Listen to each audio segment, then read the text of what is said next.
Welcome to Papillion UnScripted. I am Michael Severe, the place to go to hear from people who truly help make Papillion feel like home. This week's guest is the director of the Midlands Community Foundation, Diane Knicky, joining us here. We appreciate you taking the time. How are you doing? Thank you.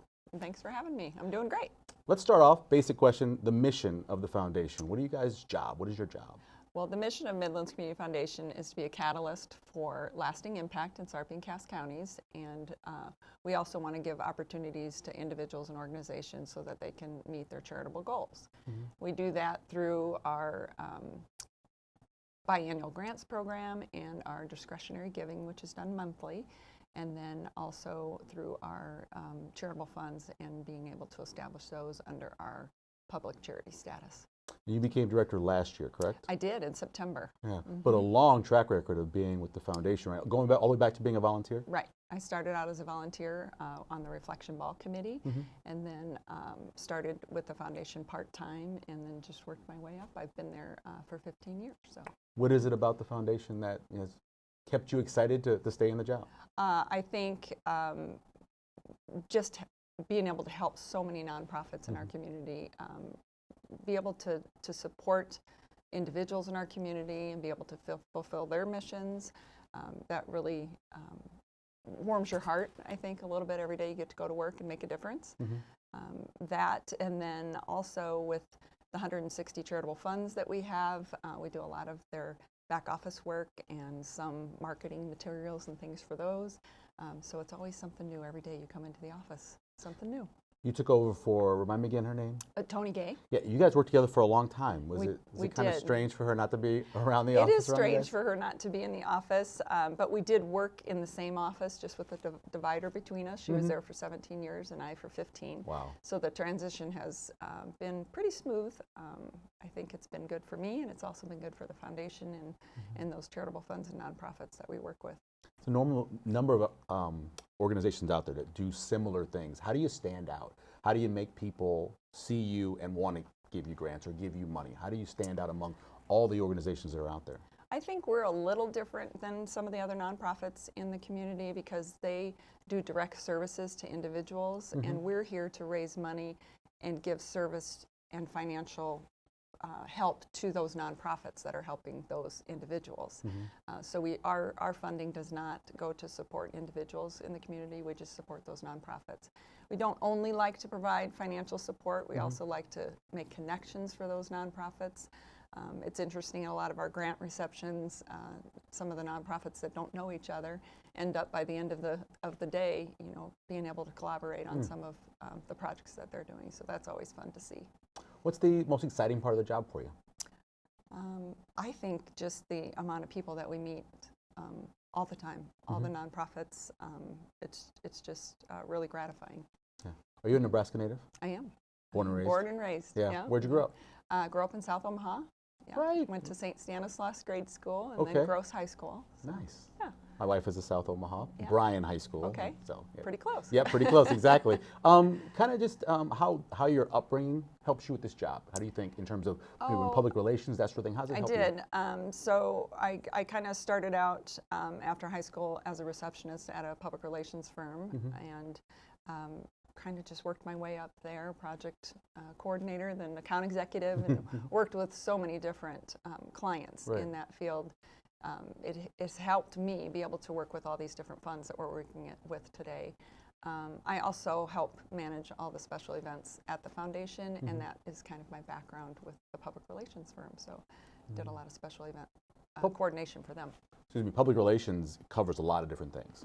Do you have a favorite part of it? I mean, obviously you're reaching out to people, you're explaining what an organization is, you're making sure that you're covered no matter what's happening, good or bad. Do you have a favorite part of working in public relations? There are probably two. I think obviously the awareness part and making people aware of who we are and what we do. That's a huge and important aspect of my job at the foundation, and to make sure people feel like they can provide funding to us so that we can then turn around and provide funding to those nonprofits.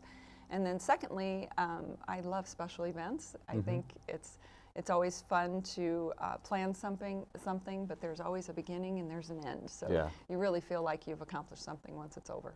fun is not always the word that I describe when putting together. You do the reflection ball, right? That's what you guys do. Yep, And I yep. know I put together, they're not easy, and it's stressful all the way up until the minute that it ends a lot of times. It is, but once it ends, it's a big, huge sigh of relief. So we Yeah. just had our reflection ball on January 21st, so we just finished that.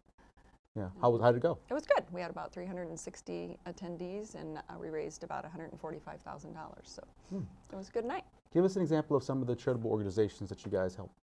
I can think of a couple just off the top of my head. We've helped the food bank for the Heartland. They provide the backpack program, and they do a lot of that in the Omaha area, but we wanted to make sure that they had it in Sarpy County, Yeah. but then we also serve Cass County, so they weren't at the time serving Cass County, so we were able to give some funding, so now their backpack program is serving Cass County as well as Sarpy. One World Community Health Centers, we've provided a lot of funding. Yeah, They really yeah. are. We've provided a lot of funding for them for their mobile dental clinics, and then we also just provided some funding for their EKG machines at one of their new clinics that they have in Sarpy County, and I think that was in Bellevue. And then we've provided funding to Neighbor Good, which is the old Tri-City Food Pantry, formerly, I guess I should say, but they're here in Sarpy County, so we've provided some funding for them also to help with the food pantry. That's awesome. That is really cool. We do a lot with arts organizations, education, health, human service, so those are kind of all the areas that and community and economic development. Once that ball finishes, I know you're automatically looking ahead to next year, but what are some of the other things you guys have coming up? Right now we're working on our grants program, so our grants deadline was February 1st, so we're going to meet with the grants committee and review those and get those awarded. And then our golf tournament is scheduled for May 22nd. It's on a Monday, and it's at Oak Hills Country Club. Awesome. Is it already full there? You're still looking for people? It's not full. No, not yet. We're still looking for people to Where can people join. go to sign up if they want to be in the golf tournament? They would go to midlandscommunity.org to sign up. One of the things I always ask people is there something in either Papillion or Sarpy County that you enjoy doing, an event, a place, a restaurant, whatever, that you'd like to highlight, something that you enjoy? Oh my gosh. Not anything that really stands out. We do go to a lot of different restaurants. Yeah, that's something that Sarpy really has County, picked up here in Sarpy County. It's doing pretty well, right. yeah. But I can't think of anything, we have a lot of big events like the Papillion Days event, and now the Bellevue Community Foundation has their Bellevue Rocks event. So it's really nice to see that Sarpy County's coming up with those types of things that Omaha and Douglas County had already had, and it's really nice to see that we're able to do that here too. It really is fascinating how many people come out for those events. We always talk about how Omaha, but Nebraska in general, big event town. If you've got something, they're going to come check it out. Yeah. And then there's always Warner Park. Yeah. You can always go out there and catch a ball game, so that's always a fun night too. Yeah. So. Last question, any goals you have still out there that you want to accomplish with the foundation? No, I think just always increasing the number of funds that we have, because if you have a charitable fund, that means you're doing charitable work out there in the community, and then obviously raising more money so that we can help more nonprofits. That's always a goal. And if people want to help, again, go to the website. They can donate now on our website. Awesome. Diane, we appreciate it. Thank you Thank very you. much for taking the time. Join us again next time when, again, we speak with someone who helps make Papillion feel like home.